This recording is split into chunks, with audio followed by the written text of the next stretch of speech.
Tan só queda o sorteo dunha cesta e dun vale de 250 euros da campaña de Nadal que a Asociación de Empresarios de Chantada organizou durante estas datas navideñas, na vila.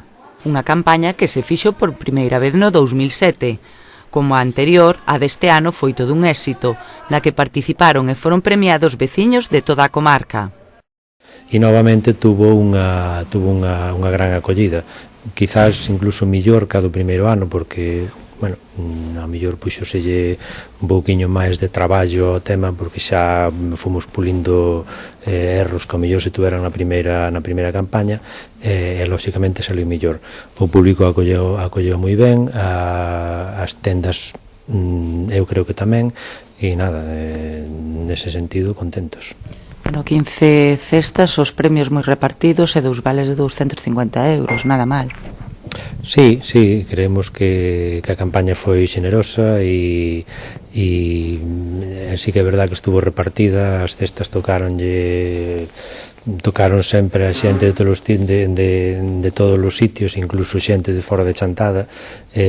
Os vales de 250 euros, bueno, de momento sorteouse un, sortarase outro final da campaña, e a partir de aí pois empezaremos coa nova campaña de xaneiro que empezará o día 2. Efectivamente, será a campaña de Reis que se desenvolverá do día 2 ao 5 de xaneiro. A diferenza con outras campañas, os tickets de compra hai que canxealos por rifas para participar no sorteo, cousa que se poderá facer na caseta de madeira situada na Praza de Galicia. Nesta campaña sortearánse 1.000 euros en premios que estarán repartidos en 2 vales de 250 euros e 10 vales de 50. Isto vaise sortear en vivo despois da cabalgata de Reyes na Casa da Cultura. E a campaña comprende desde o día 2 de xaneiro hasta o día 5 incluído. É un pouco, o que buscamos é un pouco dinamizar ese período de compras de Reis, non? Unha campaña que pode ser a última que organice a actual directiva dirixida por José Manuel Laje. O mandato chega a súa fin en primavera, momento no que os actuais directivos pedirán o cambio.